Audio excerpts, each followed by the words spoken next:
Thank you. That was quick. Let me just see how I get this back here. Well, I am sorry. Sorry. Well, I'd like to spend some time, a little bit of time, talking to you about the work of our organization, the ICH NGO Forum, which represents 264 NGOs from throughout the world, to talk about our activities and also to give you a very warm invitation to become involved in our activities of the ICH NGO Forum. And you'll learn in the next day or two about the ways you can get involved. And I'll give an introduction. Our working groups are especially great way to become participants in the process. And you'll also learn from me and also in the next day or two about how those of you who are in NGOs can become accredited to the ICH Convention for the Safeguarding of Intangible Cultural Heritage. We are, I'm not sure how we can change this. Oh, I see. Hang on just one second. Okay, so got it. So we're the NGO of NGOs. We're an organization, non-governmental organization ourselves, the ICH NGO Forum, with a voice of civil society for the convention. And in the convention articles that were developed in 2003, when it began, we've been mandated to provide the Intergovernmental Committee with advisory services. The Intergovernmental Committee is the governing body of 24 different nations from every region in the world that makes the decisions for ICH. And we, just to say a little bit about the way the UNESCO ICH system works, the IGC, Intergovernmental Committee, makes the policy decisions and the inscriptions on the various listings, especially the listing of representative list of intangible cultural heritage of humanity. And that's a very popular list that's become very widespread and well known around the world. And there's also a registry of good safeguarding practices, as well as another list of safeguarding, ICH in need of urgent safeguarding. And these, the IGC, the governmental committees elected every 2 years, and the policies for the ICH NGO program are carried out by the Secretariat, which is the administrative unit, the Living Heritage Unit. It's also known as the Living Heritage Unit within the within UNESCO, headquartered in Paris with representatives in other parts of the world. We're the ICH NGO Forum, so we're the group representing NGOs, and although we don't have the kind of authority and power that the state's parties do or that the Secretariat does, we provide platforms for communications among the accredited NGOs where we have ways that we develop and we implement networking among NGOs. We exchange our ideas and initiatives. We develop initiatives on good ICH practices, on policies, and of issues, about issues pertaining to intangible cultural heritage. Whoops. This works. Okay. Sorry. Yeah. Okay. Pardon me for a second. Okay. So the activities include many events during the 6-day Intergovernmental Committee meetings, which are held in a different country every year. This year, the meetings are going to be held in Asunción, Paraguay, between the 1st and the 7th of September. And we have a symposium each year. This year, our symposium is about participatory approaches to safeguarding. And we've had symposia in the past years about subjects such as climate change, ICH cities, collaborative initiatives involving different kinds of stakeholders, and about the tourism. And we also have our annual business meeting and a general assembly at the meetings. I hope some of you, many of you are able to attend our Intergovernmental Committee meetings. And I should mention also that there's financial assistance available from UNESCO for one representative of a non-accredited NGO outside of Western Europe and North America for their travel and lodging and involvement in the meetings. There are also side events we held across the week of the IGC meetings. They're held by the working groups and individual NGOs on a variety of different topics. And Heritage Alive, which you'll hear about during this meeting, which is our annual publication, presents its online journal in a lively and fun event. And this year there'll also be a film festival that Heritage Alive and other of my colleagues here will be involved in. So more and more, our ICH NGO Forum is an organization that has activities around the year, across the year, throughout the whole year.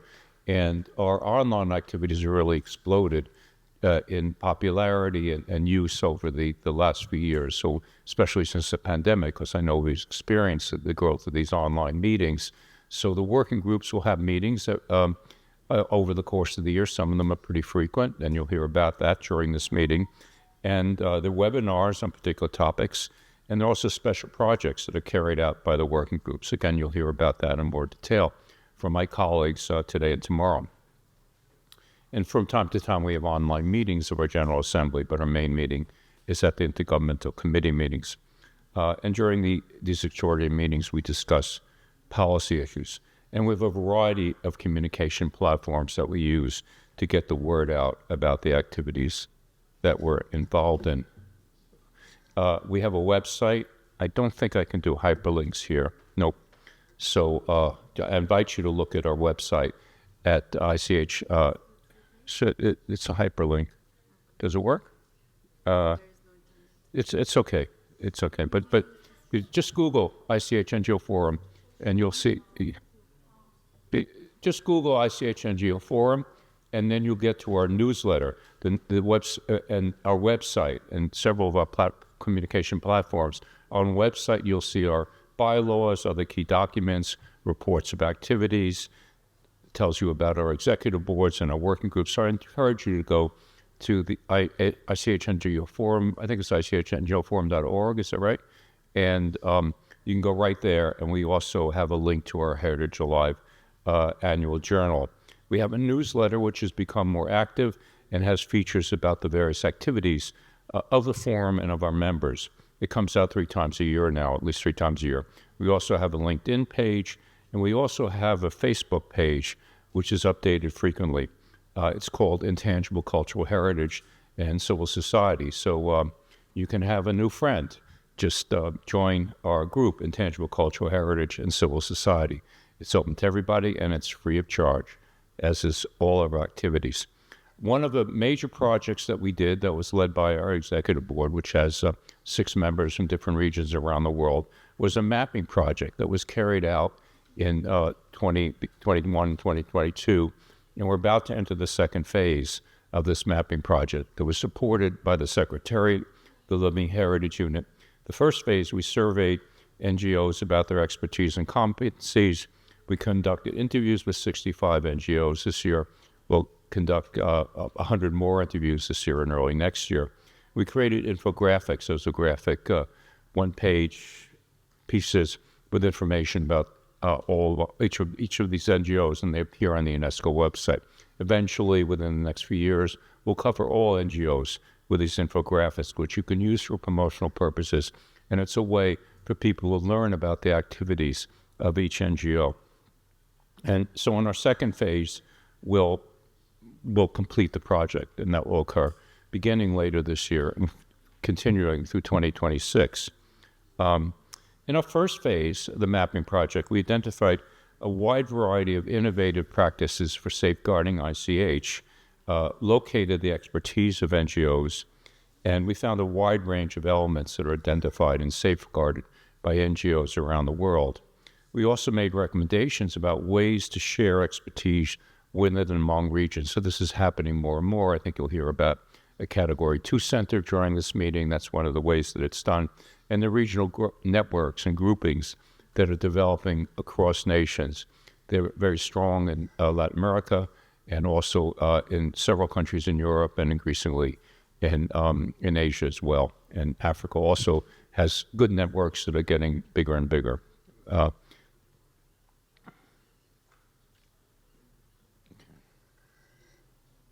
Two sides of my brain. So here are some of the safeguarding projects which we identified during the mapping project. This really is about what NGOs are doing. So there's, and I'm on the wrong one here. Okay. Sorry. Okay. First of all, formal and non-formal education practices and programs. This is the way people learn about ICH and transmit it among generations. They may occur particularly in primary, secondary, and tertiary educational curricula across the whole experience of schooling among younger people, or it can involve transmission of ICH within and across generations, and that's more informal ways of doing it, such as apprenticeships and classes that occur in communities, and I know that you do that in Turkey here. Another kind of good safeguarding practice is organizational development, training and financial management, because I think we all know from our experience, many NGOs need to develop their governance, need to have better and stronger financing from different sources, government, but also private sources, develop their board of directors. So this is something that kind of expertise that some NGOs have and are interested in sharing is something we hope to do within the forum. It's just meaning sustainable business models. So this, when you have a stable and financially secure NGO organization, it enables you to do your work better.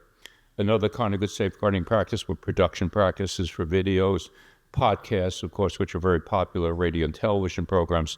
These kinds of media activities amplify ICH. They broadcast, they make the ICH better known to wider audiences, and also ways to stimulate safeguarding through the media, social media, and through other kinds of media. Another kind of practice is inventorying and documentation, which is carried out with community members, and it's a strong emphasis throughout the ICH NGO program and within the forum that these programs be driven by communities, that community members make the decisions about how they represent themselves. And through these inventorying and documentation programs, there's training in using documentation equipment that use the current digital technologies, which of course have become less and less expensive and more accessible. Here are some more good safeguarding practices about using archives. This is something which is not, unfortunately, hasn't been emphasized in the operational directives of UNESCO itself, but it's something very important. And I know in Turkey, you have here in Turkey some archives that have existed for many years, for many decades, folklore archives, ethnomusicology archives, and those are important places to put your documentation. And some NGOs are training in archival methods. Archives now have websites with streaming and other features and exhibits. It's a new day for archives. And there's also repatriation of ICH collected from outside of the communities that create the ICH. This is especially true outside of Western Europe and North America, where there were outsiders who collected traditions, and now it's important to bring it back to the communities that created these traditions and possess them. And this repatriation can stimulate traditions to happen again, because you see the traditions from the past. ICH is not something that began in 2003. There's a long tradition in fields like folklore and anthropology, folklore, ethnomusicology, ethnology, and anthropology, of working with ICH materials and doing what's known as ICH's practice. Another kind of good safeguarding practice is different ways of presenting and interpreting ICH to the public. These include public programs in museums, festivals, lecture demonstrations. When you show a tradition, when you and you demonstrate and explain it, and concerts. These are ways of safeguarding because they provide new opportunities to practice ICH and experience for the practitioners. There's sustainable ICH tourism initiatives, which I'll speak about tomorrow. They provide economic benefits to people who practice ICH, and they should involve local decision-making about how their traditions are represented to tourists that maintain the integrity of the traditions, and when necessary, will restrict or prohibit access by outsiders to certain parts of their communities. We know that the sacred traditions, or the traditions that are really held within community, are diluted, and if they present it to others, then they should be kept within the community.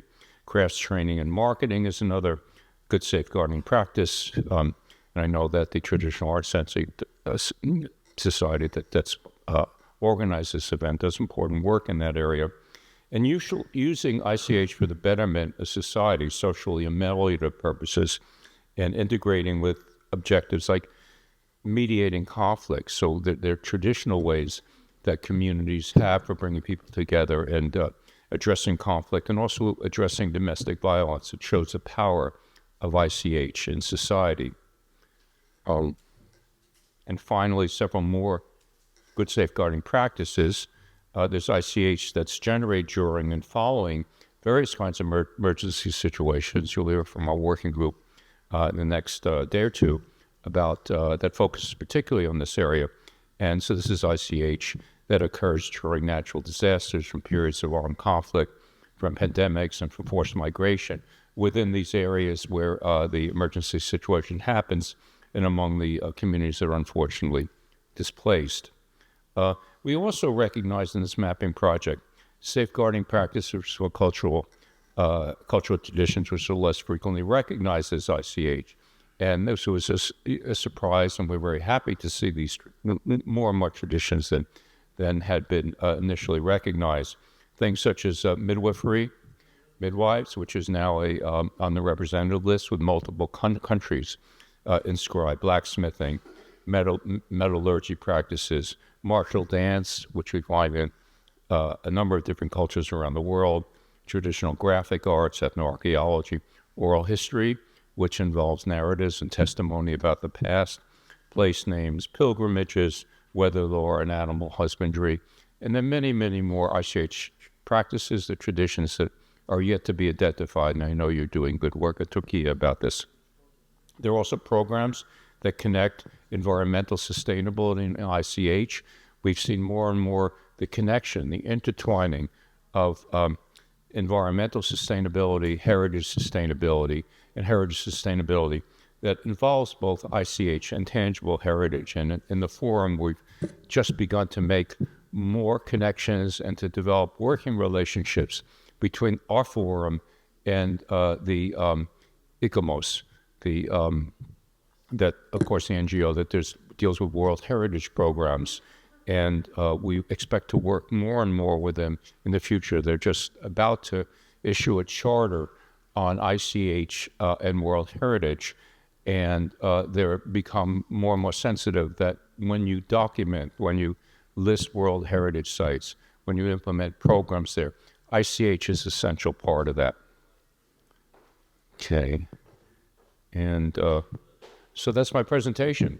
It's a bit of a longer KSS than before, and I hope it helps you to learn about what we do. And we very much welcome your involvement in as becoming accredited NGOs and joining working groups and participating in our activities. I think you'll see that we're a friendly and very welcoming group, and with sweet and very productive relationships among all of our colleagues, and we very much welcome all our friends from the different countries and from Turkey to participate in our work. So did you want a little time for questions?